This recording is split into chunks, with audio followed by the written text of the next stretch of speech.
হ্যাঁ, logical discrepancy নম্বর 1,23,12,023। নেতাজি সুভাষচন্দ্র বোস কে আছেন? এই যে আমি। আপনি এনুমারেশন ফর্মে নেতাজি সুভাষচন্দ্র বোস লিখেছেন, ডকুমেন্ট দেখান। এই তো দেখুন, সুভাষচন্দ্র বোস। এ বাবা, আপনার নাম তো কাটতেই হবে দেখছি। লিখেছেন নেতাজি সুভাষচন্দ্র বোস, আর কাগজ দেখাচ্ছেন শুধু সুভাষচন্দ্র বোস। আপনার মাধ্যমিক পাস সার্টিফিকেটে নেতাজি কোথায় গেল? আসলে ভাই, আমি তো জন্ম থেকে নেতাজি ছিলাম না, পরে হয়েছি। মানে হঠাৎ করে নেতাজি হয়ে গেলেন, তাই হয় নাকি? হ্যাঁ, কে বলল আপনাকে সব করতে? আসলে 1942 সালে বার্লিনে ভারতীয় সেনারা আমাকে নেতাজি উপাধি দিয়েছিল। বার্লিনটা কোথায় বলুন তো?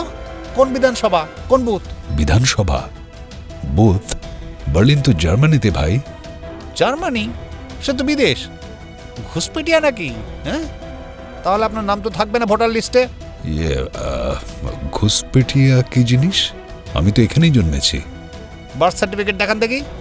আমাদের সময় তো এরকম সার্টিফিকেট কেউ দেয়নি, আমরা তো সবাই বাড়িতেই জন্মেছি। তাহলে আর কি করা যাবে?